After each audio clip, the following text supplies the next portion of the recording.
or to improve their skills in the field that they had some experience in. So I'm going to stop right now and give you two people to just give you examples of the kind of people that are making the sorts of decisions that you may be making today. So Dave, you can roll the first two, please.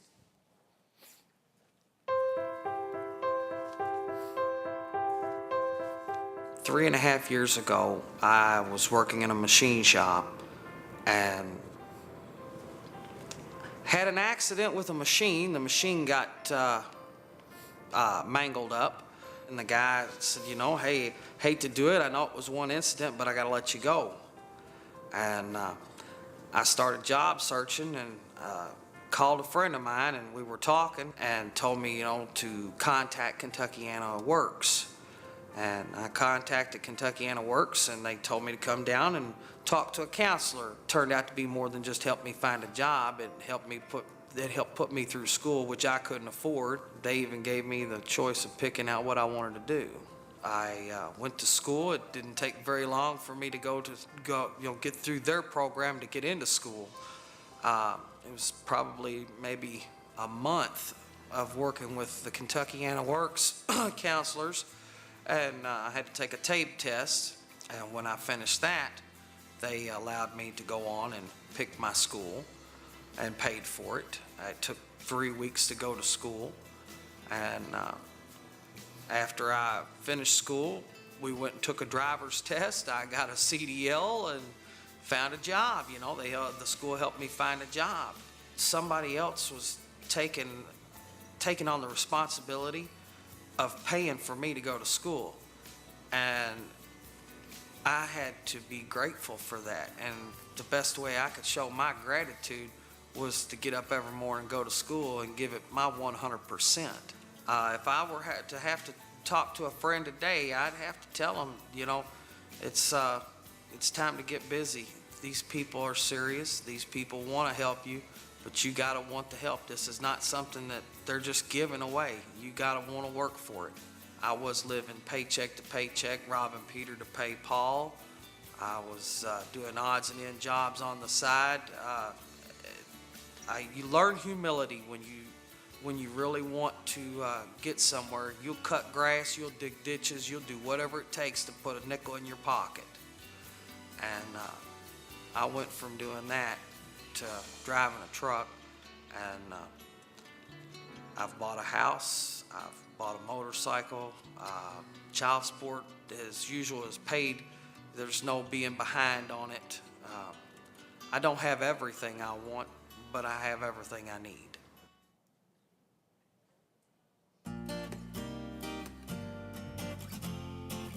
Well, I was in restaurant management here in town, and worked for different restaurants and different companies in town. It got to a point where I lost my job and started receiving unemployment. Went down to the NIA Center and got into KentuckianaWorks one-stop program and met a counselor named Kelly Few. I always wanted to get into nursing, and she said I scored high enough to be RN. I said, well, let me start out for sure at maybe a lower level. And she said, well, how about CNA? I said, fine. So she got me set up to take the course at the American Red Cross, and went down to American Red Cross and got my paperwork for KentuckianaWorks one-stop program. And they allowed me they paid for my tuition, and they helped me get my blood pressure kit and stethoscope and some uniforms to wear. And I started class like the next week.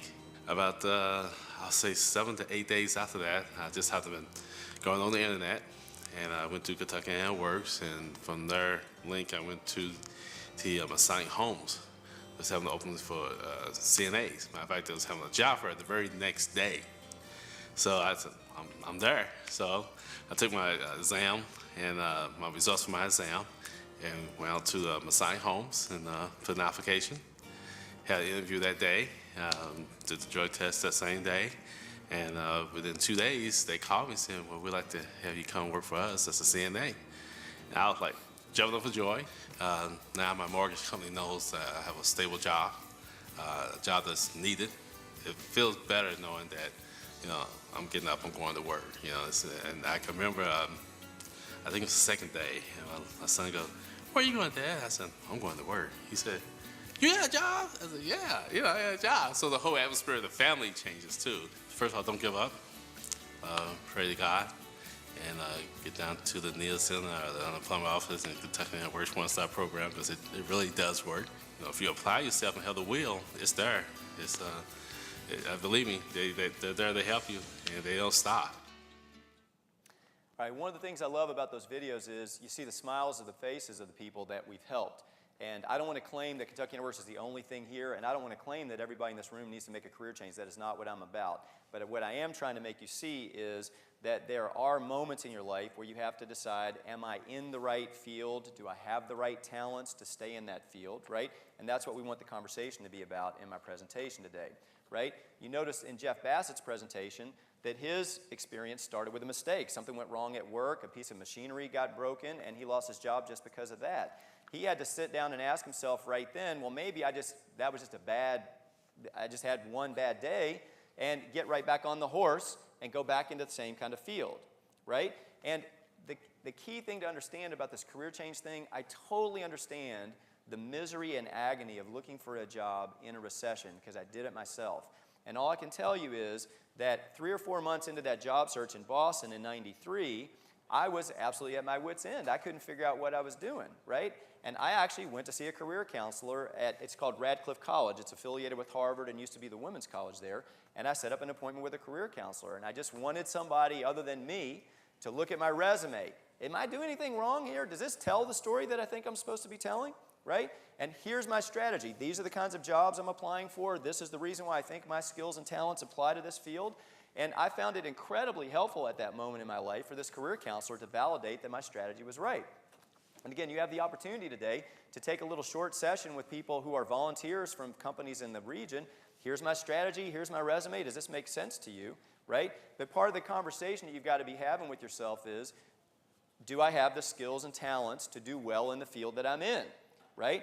I have to say, when I looked in the mirror, I was a pretty decent lawyer, but I certainly wasn't the best lawyer in New York City. I knew that. And, the best lawyers in New York City were reading the Wall Street Journal when they were 12 or when they were 18. I started reading it when I was 45, right? I was a little behind the curve on that kind of stuff, right? So I had to have that conversation with myself. I also had to ask myself, what do I really want to do when I grow up, right? You don't just go get a job to pay the bills, or at least some of us do, but now when you're in these sorts of moments is a chance to say, well, what if I could find a job where I would have a smile on my face the way Willie does about being a certified nursing assistant, right, helping in Masonic homes instead of being a restaurant manager where he may have dreaded going to work every day, right? So I want to give you another chance to hear from another customer that we've worked with. Dave, if you could roll just the next one, please.